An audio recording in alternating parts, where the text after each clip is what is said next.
ಮಾಡಿದ್ದೀವಿ. ಈ ಒಂದು ಪತ್ರಿಕಾಗೋಷ್ಠಿಯಲ್ಲಿ ಕರ್ನಾಟಕ ರಾಜ್ಯ ಪರಿಶಿಷ್ಟ ಜಾತಿ ಪರಿಶಿಷ್ಟ ಪಂಗಡ ಹಿಂದುಳಿದ ವರ್ಗದ ರಾಜ್ಯ ಹಿತರಕ್ಷಣಾ ವೇದಿಕೆಯ ರಾಜ್ಯಾಧ್ಯಕ್ಷರಾದಂತಹ ಹನುಮಂತರಾಯಪ್ಪ ಸರ್ ಅವರು ಸಹ ಭಾಗವಹಿಸಿದ್ದಾರೆ. ಹಾಗೂ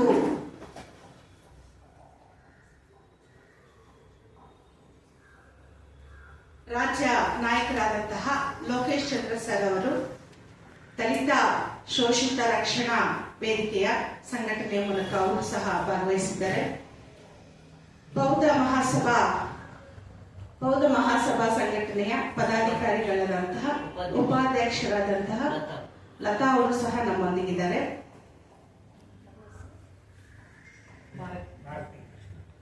ದಲಿತ ಸಂಘಟನೆಗಳ ಹೋರಾಟದ ಸಮಿತಿಯ ಮಹಿಳಾ ಘಟಕದ ಅಧ್ಯಕ್ಷರಾದಂತಹ ಭಾರತಿಯವರು ಸಹ ನಮ್ಮ ಜೊತೆ ಇದ್ದಾರೆ. ಡಾಕ್ಟರ್ ಬಾಬಾ ಸಾಹೇಬ್ ಅಂಬೇಡ್ಕರ್ ಭೀಮಾ ರಥಸೇನೆ ಕರ್ನಾಟಕ ಸಂಘಟನೆಯ ರಾಜ್ಯಾಧ್ಯಕ್ಷರಾದಂತಹ ನಾಗರತ್ನಾದ ನಾನು ಸಹ ಈ ಒಂದು ಪತ್ರಿಕಾಗೋಷ್ಠಿಯಲ್ಲಿ ಭಾಗವಹಿಸುತ್ತಿದ್ದೇನೆ. ಈ ಒಂದು ಪತ್ರಿಕಾಗೋಷ್ಠಿಯ ವಿಚಾರವನ್ನ ಸಂಕ್ಷಿಪ್ತವಾಗಿ ಹನುಮಂತರಾಯಪ್ಪ ಸರ್ ಅವರು ಪ್ರಸ್ತಾವನೆಯನ್ನ ಮಾಡ್ತಾರೆ.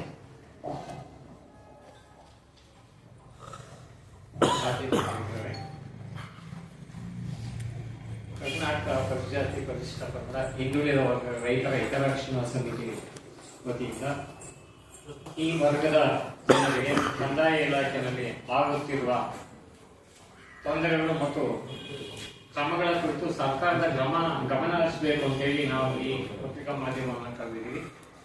ಮೊದಲನೇದಾಗಿ ದರಖಾಸ್ತು ಕೋಡಿಯಾಗಿ ಹಲವಾರು ವರ್ಷಗಳಿಂದ ಅದನ್ನ ಪಾಣಿನಲ್ಲಿ ಇನ್ಕಾರ್ಪೊರೇಟ್ ಮಾಡ್ದೇನೆ ಹಲವಾರು ವರ್ಷಗಳು ಕೆಲವು ತಾಲೂಕುಗಳಲ್ಲಿ ಅದನ್ನ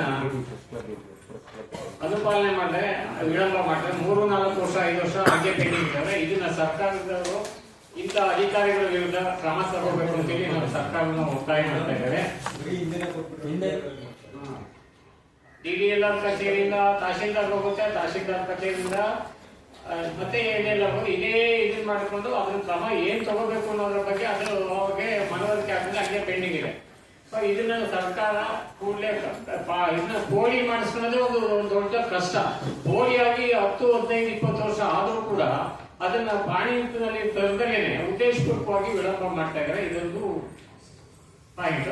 ಎರಡನೇದು ಡಿಜಿಟಲೈಸೇಷನ್ ಮಾಡ್ತಕ್ಕಂಥದ್ದು, ಆಧಾರದನ್ನ ಡಿಜಿಟಲೈಸೇಷನ್ ಮಾಡ್ತಕ್ಕಂಥದ್ದು ಕಾರ್ಯ ಪ್ರಗತಿಲಿತ್ತು.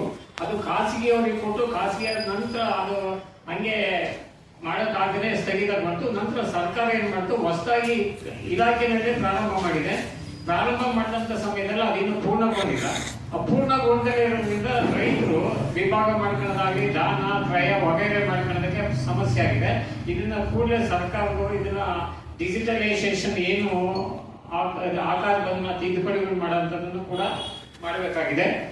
ಮೂರನೇದಾಗಿ ಆಕಾರ ಬಂದಲ್ಲಿ ಆ ಮತ್ತು ಬಾ ಕರಾವಿದೆ. ಈ ಆ ಮತ್ತು ಬಾ ಕರಾವನ್ನ ವರ್ಗೀಕರಣ ಮಾಡಿದ್ರೇನೆ, ಪಾಣಿನಲ್ಲಿ ಸರಿ ಮಾಡಿದ್ರೇನೆ ಇದು ಯಾವುದೇ ರೆವೆನ್ಯೂ ಸ್ಕೆಚ್ ಆಗಲ್ಲ. ಅದರಿಂದ ಸರ್ಕಾರ ಈ ಬಗ್ಗೆ ಅದನ್ನ ಕ್ರಮ ತಗೋಬೇಕು. ಇದರಿಂದ ರೆವೆನ್ಯೂ ಸ್ಕೆಚ್ ಮಾಡೋದಕ್ಕೆ ಆಗಲ್ಲ. ದುಡ್ಡು ಕಟ್ಟಿ ಹಲವಾರು ತಿಂಗಳು ಹಲವಾರು ವರ್ಷಗಳು ಕಾಯ್ಬೇಕಾದಂತ ಸಂದರ್ಭ ಬರುತ್ತೆ. ಇದು ರೈತರಿಗೆ ತಮ್ಮ ಜಮೀನನ್ನ ವಿಭಾಗ ಕ್ರಯ ವಗೈರೆ ಮಾಡ್ಕೊಳ್ಳೋದಕ್ಕೆ ಅನಾನುಕೂಲ ಆಗಿದೆ. ಒಂದು